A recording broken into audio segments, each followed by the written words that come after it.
Assalamualaikum warahmatullahi wabarakatuh. Saya akan menjelaskan tentang manajemen perubahan, melanjutkan dari penjelasan saya sebelumnya pada YouTube sebelumnya. Dalam melakukan sebuah perubahan, ada beberapa hal yang mempengaruhi suatu perubahan. Perubahan itu dipengaruhi oleh pengetahuan. Pengetahuan di sini adalah pengetahuan dari orang yang melakukan perubahan. Semakin dia mengetahui pentingnya suatu perubahan, makna perubahan itu, dampak perubahan itu terhadap peningkatan kinerja atau kemudahan mereka dalam bekerja, maka cenderung akan mempengaruhi persepsi dia terhadap perubahan sehingga bisa mengurangi resistensi terhadap perubahan. Sarana dan prasarana yang diberikan oleh perusahaan untuk menunjang proses perubahan tentunya akan mempengaruhi perubahan itu sendiri. Sumber daya yang dimiliki oleh organisasi, baik sumber daya manusianya, baik sumber daya dalam finansialnya, dalam teknologinya juga akan mempengaruhi perubahan itu sendiri, mempengaruhi jalannya perubahan. Nah, dampaknya pada orang yang terkena dampak perubahan itu. Untuk itu, maka yang namanya perubahan perlu kita kelola. Kenapa? Agar memberikan solusi dan sukses dalam proses perubahan. Memberikan solusi ketika dalam proses perubahan terjadi suatu kesulitan dan juga memastikan bahwa proses perubahan itu berjalan dengan baik. Kemudian apa saja yang kita dengan pengelolaan itu kita bisa melakukan atau memperkirakan jumlah karyawan yang resisten terhadap perubahan atau yang melakukan penolakan terhadap perubahan. Alasan mengapa mereka menolak suatu perubahan, kemudian waktu uang yang diperlukan untuk melakukan perubahan dan waktu yang diperlukan, waktu dan uang yang diperlukan untuk mengatasi resistensi perubahan atau penolakan perubahan dari karyawan, dan untuk menggodok kembali atau untuk mengulas kembali apakah memang benar perubahan itu memang diperlukan atau tidak, dan juga bisa untuk mengatasi yang namanya resistensi atau mengatasi penolakan terhadap perubahan. Nah, beberapa mitos atau anggapan yang salah tentang perubahan, bahwa orang itu akan selalu menerima perubahan. Pada hakikatnya atau pada kenyataannya banyak yang menolak terhadap perubahan. Manajer tahu bagaimana mengelola perubahan? Belum tentu. Jika manajer tidak belajar dan juga tidak melakukan peningkatan secara terus-menerus tentang cara untuk mengelola suatu perubahan, tentunya tidak akan sama dengan manajer yang tidak melakukan pembelajaran itu. Jadi belum tentu mereka tahu, karena realitanya banyak sekali yang mengalami kegagalan di dalam perubahan karena ketidakmampuan seorang manajer di dalam mengelola perubahan. Perubahan pasti terjadi, tidak harus dikelola. Nah, jika tidak dikelola maka terjadi, tetapi apakah itu memang benar-benar terjadi perubahan sesuai dengan perubahan yang kita inginkan? Apakah arah perubahan memang benar?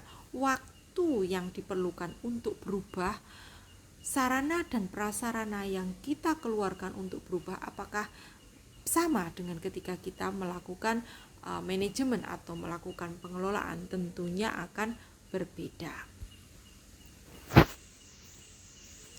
Beberapa fase tindakan yang secara umum dilakukan oleh suatu perusahaan ketika melakukan atau mengalami perubahan. perubahan terencana dan perubahan tidak terencana atau darurat. Perubahan fase tindakan ketika melakukan perubahan terencana adalah melakukan eksplorasi, menggali, memutuskan apakah memang benar ingin melakukan perubahan apakah yang ingin dilakukan, digali secara spesifik. Kemudian melakukan perencanaan, masalahnya itu apa sih, digali pemahaman terhadap masalah dan kepentingannya terhadap organisasi. Kemudian melakukan fase tindakan, yaitu membuat, mengatur, memberikan, mencari dukungan, evaluasi tindakan dan umpan balik terhadap perubahan. Kemudian fase integrasi, mengkonsolidasi, menstabilisasi atau menstabilitaskan atau menstabilisasi perubahan yang sudah diterima atau dalam kondisi normal. Kemudian perubahan darurat dan tidak terencana. Perubahan darurat yang tidak terencana berarti perubahan itu tidak diinginkan sebenarnya, tidak planning dari jauh-jauh hari oleh perusahaan, sehingga tindakannya juga darurat. Yang namanya tindakan darurat ya juga misalnya melakukan eksplorasi, menggali informasi, juga melakukan analisis SWOT misalnya, itu juga tidak akan terlalu pelan-pelan begitu, tetapi harus berlari untuk menggali informasi tentang menganalisa peluang, ancaman, hambatan dan juga tantangan daripada sebuah organisasi untuk menghadapi perubahan darurat itu. Jadi tentunya berbeda dengan perubahan terencana. Kalau perubahan terencana waktunya bisa kita atur, tetapi kalau perubahan darurat mau tidak mau, suka tidak suka, kita harus segera beradaptasi dengan perubahan yang ada. Contoh kebijakan pemerintah ketika pandemi Covid, yaitu dengan WFH gitu ya. Tentunya ada perusahaan yang melakukan perubahan struktur, ada perusahaan yang melakukan perubahan budaya dalam organisasinya. Contoh, biasanya meeting di ruang meeting sekarang melakukan meeting dan juga pelatihan by Zoom begitu ya, seminar, webinar gitu ya. Melakukan pembelajaran secara terus-menerus berkaitan dengan pandemi Covid ini, berkaitan dengan cara tetap mencapai kinerja, cara tetap untuk mempertahankan kinerja, mencapai target pada kondisi yang pandemi misalkan. Kemudian peningkatan pada pengarahan, pengawasan dan juga melatih kepada para bawahan dari atasan. Kemudian memastikan dukungan, membangkitkan dukungan dan memperkuat dukungan begitu nggih. Nah, ini adalah fase-fase tindakan yang dilakukan pada perubahan terencana yang biasanya dilakukan dan perubahan tidak terencana atau bersifat darurat. Model mengelola perubahan. Seperti tadi sudah saya singgung, yang pertama adalah melakukan analisa lingkungan internal dan eksternal. Sama pada mengelola SWOT analisis ya. Melakukan penganalisaan tentang tantangan, hambatan, ancaman dan juga peluang tadi nggih. Fokusnya pada apa? Peningkatan perubahan untuk peningkatan kinerja atau peningkatan teknologi. Nah, seperti itu. Kemudian yang kedua, memimpin perubahan, melakukan arahnya ini kemana ini? Menentukan visi, strategi perubahan, sama nggih. Kemudian menghubungkan perubahan dengan strategis operasionalnya. Jadi ketika kita sudah menentukan sebuah perubahan, kita melakukan perubahan A, kita harus memastikan strategi yang kita buat, kebijakan yang kita buat baik pada level atas maupun level operasional itu harus sejalan dengan arah perubahan itu sendiri. Nah, gitu nggih. Sumber daya manusia sebagai kekuatan atau beban. Jadi kita mengulang kembali, kita mengulas kembali, kita menganalisa kembali apakah sumber daya manusia kita mendukung proses perubahan atau tidak. Jika tidak mendukungnya, diberikan pelatihan atau peningkatan kemampuan. Jika mendukung, kita pertahankan atau kalau bisa kita tingkatkan juga. Kemudian memastikan keputusan dari A sampai 4 dari faktor di atas itu mengalir begitu nggih. Nah, pada poin 2, 3, 4, 5 itu sama dengan poin pada poin sampingnya nggih, sama saja. Kemudian Bagaimana cara merubah orang? Pertama, menciptakan orang itu keinginan untuk self motivation untuk berubah. Terus kemudian melibatkan dia di dalam proses perubahan, terus kemudian melanjutkan perubahan itu sendiri. Menciptakan keinginan orang untuk berubah, membuatnya peduli. Bagaimana caranya? Kita bisa memberikan informasi seperti apa kondisi perusahaan saat ini, apa yang akan terjadi jika perusahaan tidak melakukan perubahan misalkan. Kemudian memberikan umpan balik terhadap proses individu. Ketika individu sudah menerima perubahan, kemudian dia ada suatu kinerja, kita merencanakan bahwa individu yang memperoleh kinerja atau sukses di dalam perubahan, step perubahan, maka kita publikasikan, kita memberikan umpan balik terhadap proses kinerja individu dalam proses perubahan dan mempublikasikan pada unit lain supaya memberikan semangat bahwa perubahan itu bisa dilakukan. Buktinya apa? Ada unit lain atau orang A, B, C, D yang sudah berhasil di dalam proses perubahan. Kemudian memahami ketakutan, kenapa orang takut untuk berubah. Terus kemudian kita bisa menyelami, meningkatkan pengetahuan sehingga mengurangi ketakutan daripada karyawan akan perubahan. Jadi itu adalah menciptakan keinginanku untuk berubah. Kemudian yang selanjutnya, melibatkan orang itu di dalam proses perubahan. Menjadi tim agen perubahankah?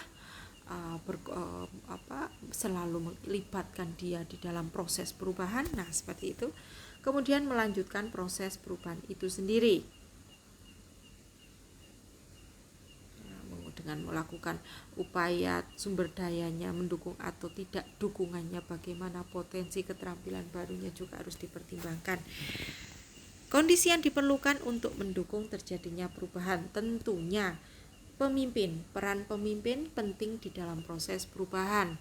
Pemimpin di sini adalah pemimpin yang efektif, pemimpin yang dihargai oleh karyawan, pemimpin yang dipercaya oleh karyawan sehingga terbentuk kerjasama dan hubungan baik antar pelaku perubahan, yaitu pimpinan itu sendiri dan karyawan.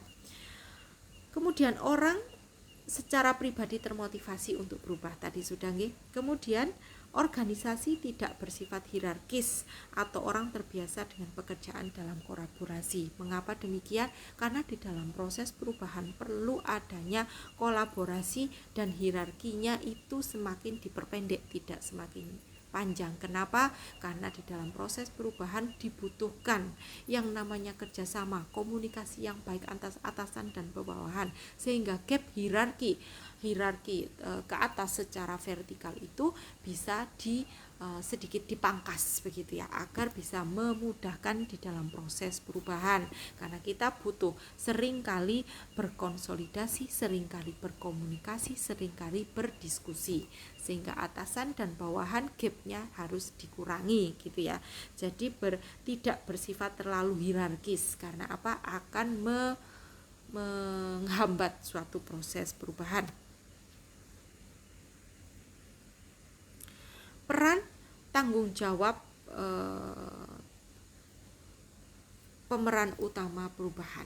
Yang pertama adalah peran-peran perubahan adalah change advocate, yaitu orang yang mempunyai gagasan tetapi tidak memiliki wewenang untuk melaksanakannya. Contohnya apa? Dewan komisaris, dia memberikan ide tetapi yang berhak melakukan suatu pekerjaan dalam lingkungan perusahaan yaitu biasanya adalah direktur atau CEO begitu ya, atau top manager begitu nggih. Nah, yang kedua adalah sponsor, direktur, senior manager, bertanggung jawab memahami lingkungan, mengelola, mengawasi terhadap perubahan, alokasi sumber daya, jadi langsung masuk ke perusahaannya, mengelolanya. Kemudian ada agen perubahan, yaitu seperti yang sudah saya jelaskan pada YouTube sebelumnya, bahwa agen perubahan itu bisa sekelompok orang yang dipilih untuk memastikan bahwa perubahan itu berjalan, memastikan bahwa perubahan itu sesuai dengan arah yang ditentukan, dan berusaha untuk mengurangi resistensi terhadap perubahan. Artinya memastikan perubahan itu berjalan dengan segala konsekuensinya. Kemudian target, yaitu orang yang harus berubah yaitu tenaga kerja dan juga bisa jadi orang pelanggan kita begitu. Layout kita berubah, tentunya akan merubah bagaimana karyawan atau bagaimana pelanggan di dalam berbelanja di tempat kita misalkan. Stakeholder, pihak-pihak yang berkepentingan di dalam organisasi, siapa itu? Ya, Jinx Advokat, sponsor, Jinx agen, dan juga target. Mengenal faktor manusia di dalam perubahan. Nah, manusia di dalam perubahan itu bermacam-macam responnya. Kalau responnya support dengan perubahan, maka kita bisa mengoptimalkan dengan kerjasama. Jika kurang support, maka beri peran dalam inisiatif perubahan supaya dia supaya dia tergugah, ikutkan dalam proses perubahan, dia ikut berperan di dalam proses perubahan, sehingga kalau dikasih posisi tentunya dia akan lebih bersemangat di dalam proses perubahan, berusaha untuk mengerti mengapa harus berubah sehingga bisa konslet atau mendukung yang awalnya resisten dengan perubahan bisa mendukung proses perubahan.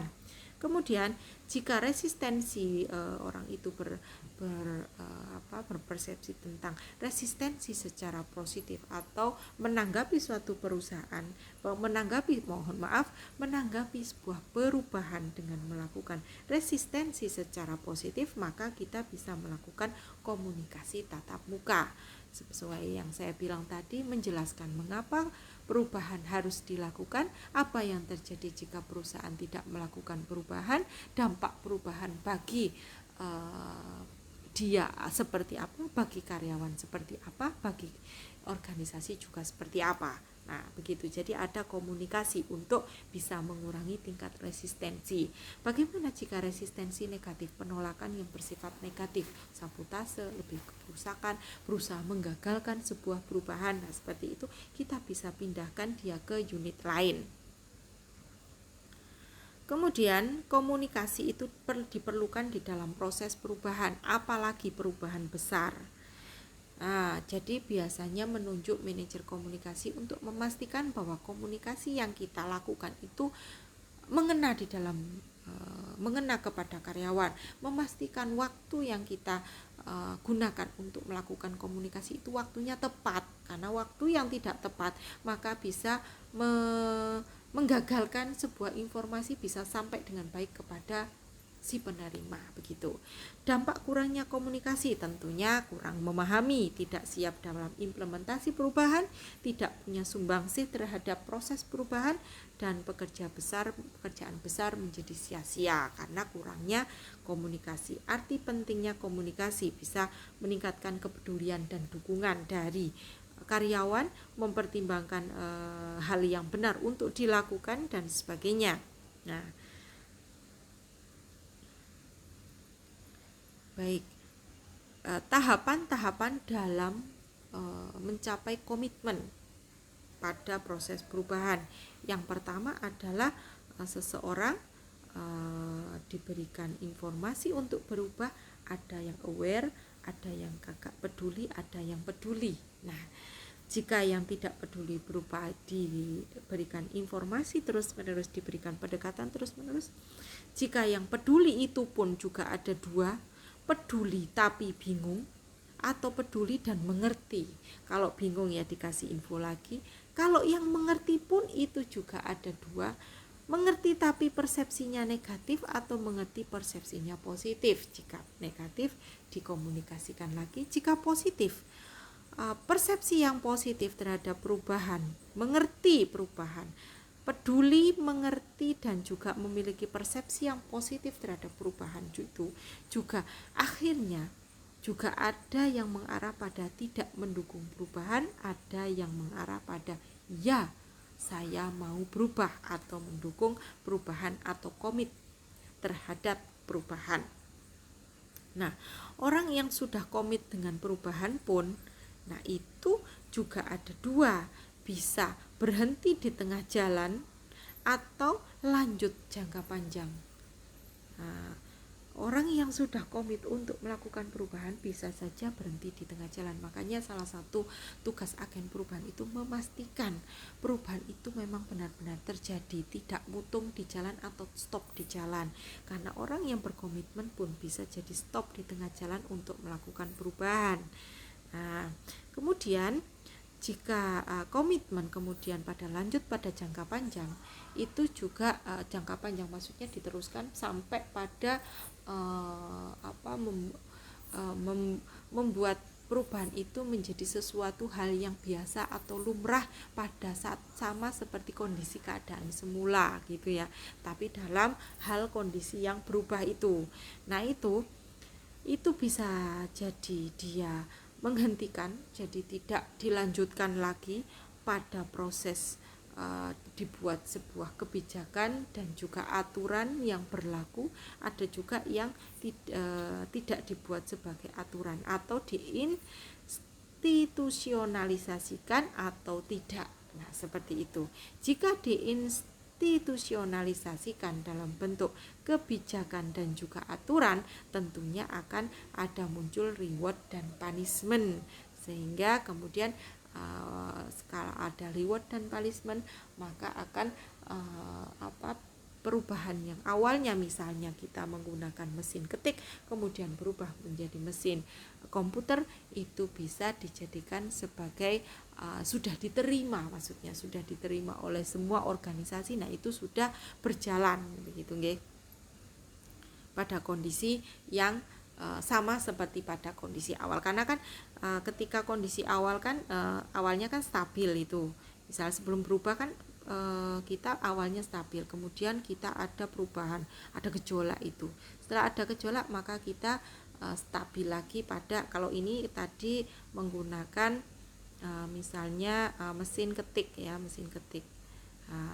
Ini stabil menggunakan mesin ketik. Adanya gejolak perubahan teknologi misalkan, maka kemudian kita menginstitusionalisasikan yang namanya komputer begitu. Jadi sehingga komputer ini tetap dijadikan pada pekerjaan pada kehidupan sehari-hari di tempat kerja begitu. Oke. Saya kira itu hal yang bisa saya sampaikan. Ada kurang lebihnya saya mohon maaf, semoga bermanfaat. Wassalamualaikum warahmatullahi wabarakatuh.